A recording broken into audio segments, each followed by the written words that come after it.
Did she have a secret life? Suzanne Morphew is the mom who disappeared on Mother's Day 2020 during a bike ride. Her husband, Barry, has been charged with her slaying.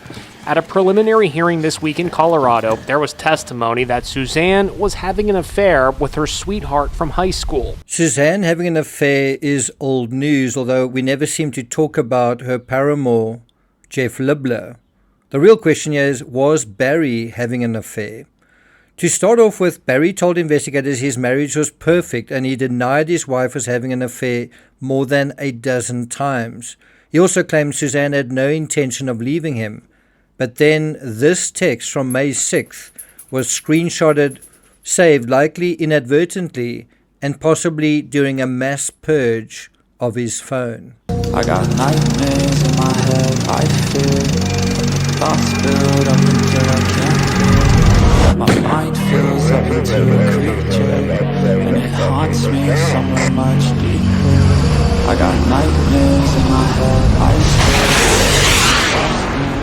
fear. Hello and welcome to True Crime Rocket Science. As we see in most murder cases, in particular those involving disappearances, it's not the statements necessarily that are red flags, but how these statements change. And so a question we can ask in this case is, do Barry Morphew's statements change? Boy, do they. One has the impression the suspect is trying to say or sell whatever will stick at different points in time. We saw this with Lori Vallow, but we also see the same thing in the Ramsey case, the McCann case, Scott Peterson, Amanda Knox, and many, many other cases. So how do the statements change in this case? Before we get to that, if you haven't subscribed to the channel, please do. There is a playlist where I do a walkthrough of the affidavit. I'll put a link to that in the description. If you're finding this analysis worthwhile, please hit the thanks button and let's get started. Now, according to Westword, in August 2021, marital problems were revealed. Affidavits and preliminary court hearings revealed that the Morphew marriage was rife with conflict leading up to Suzanne's disappearance, despite Barry telling investigators they had a perfect relationship. Now, if they didn't have a perfect relationship, why not say so? And if Barry knew about the affair, why lie about it if that's what he did? Well, because it goes straight to motive, doesn't it? Suzanne had been having an affair for 2 years, and this is the part that I think a lot of people miss. She suspected Barry was as well. Now, can you imagine if that's true? If she was having an affair, he's having an affair, well, then why are they married? Why are they staying married? And I think there's a reason for that. And so Suzanne took steps to deal with the situation she was in, even planting a spy pen recorder in Barry's truck in an attempt to catch him in the act. In true crime, we often see affairs leading to murder. It's a formula we see repeated again and again. We see it in the murder of pregnant Lacey Peterson, as well as in the murder of pregnant Shanann Watts. It's also an aspect to the murder of Jennifer Dulos, where the mistress seems to be an accessory to the murder, ditto Patrick Frazee and Crystal Kenny. The affair is actually, if you think about it, a test run for deceits, cover-ups, and lies, and when the perpetrator does this and sees that he can get away with it, well, why not murder? If I could do that and get away with it, if I could hide what I was doing away, why couldn't I hide this? I want something, I can have it, all I need to do, because I'm not really supposed to be doing this, is just hide it away with words, with misleading statements. Now you might say, well, why couldn't he get away with murder? Well, because it's easier to fool those you love than seasoned investigators. So anyway, coming back to the question, was Barry having an affair? Well, remember, for a period of time, Suzanne was sick. She had cancer. And so in a sense, she was out of the picture. Barry was sort of on his own and free to do as he pleased. What did he do with his freedom? And I do think some of those questions we can ask in the Ramsey case as well. When Patsy Ramsey had cancer, what was going on with other members of the family?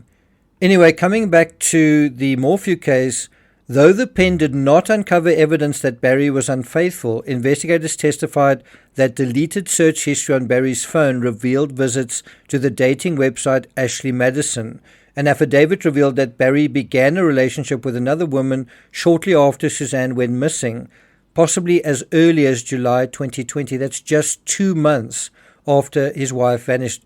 Not a very long time to mourn when it's this idea that she might come back into his life at any moment. And that's definitely a case of actions speak louder than words. Now, the recordings on the spy pen weren't completely useless. They did reveal some of the things that Barry and Suzanne spoke about, disagreed about, argued about.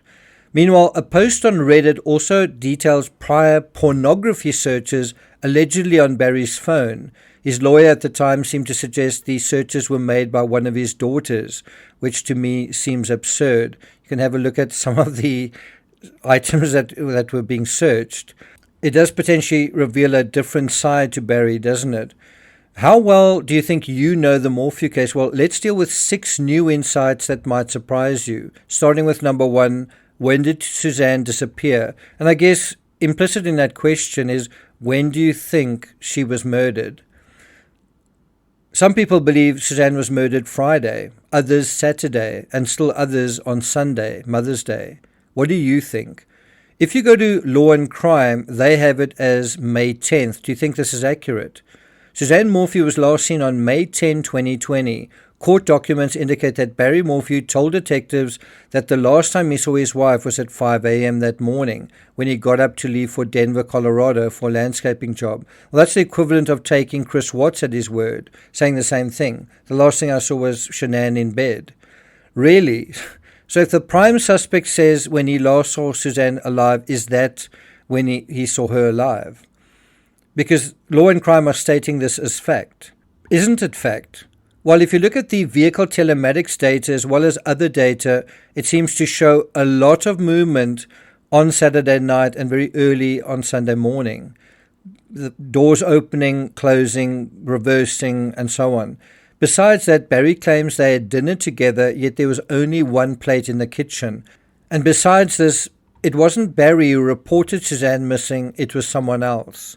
Suzanne Morphew's neighbor reported her missing to police after she disappeared during a bike ride on Mother's Day. Even that I don't think is very accurate reporting. I don't think she ever went on a bike ride. The fact that Barry was elsewhere on Mother's Day almost tells you all you need to know without knowing anything else about this case. Number 2, where was Barry?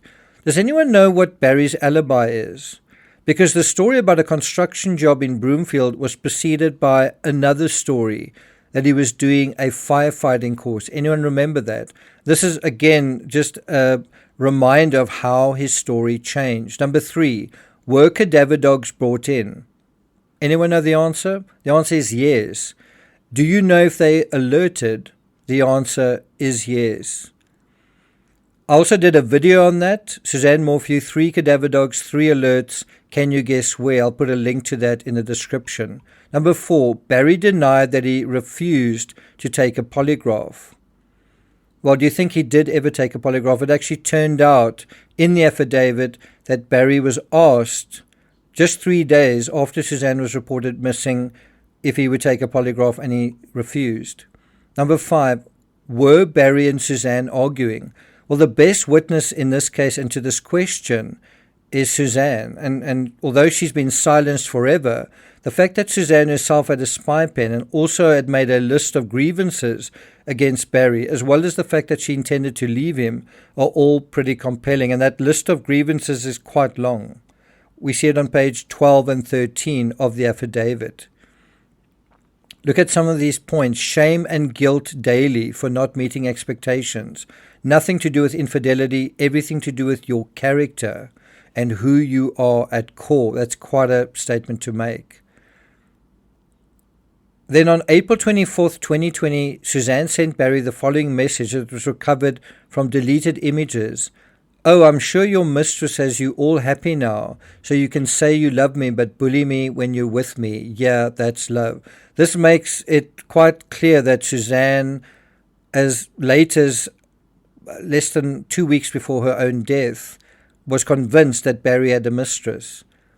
But if they were arguing, besides infidelity, what were they arguing about? Well, just ask Suzanne. It was mostly about money. Number 6, who is missing from this story? Jeff Libler. Lover, Jeff Libler, from their 1987 yearbook. Barry Morphew went to the same high school 2 grades ahead. So how did the evidence of the alleged affair come out? Well, it came from a spy pen like this. Suzanne actually planted the pen inside her husband's car because she thought he was cheating on her. What I've always found astonishing about this case is how the male paramour in this case, Jeff Libler, a married father of 5, appears to have gotten a total pass, whereas Nicole Kessinger, in the Chris Watts case, is still hounded and hated by folks following this case. It's like chalk and cheese, black and white, the way the female adulterer is treated versus the male adulterer. Why do you think that is? I'm not going to take it further than that, but in the next analysis, we'll deal with Jeff Libler. Thank you for listening, and I'll see you guys next time.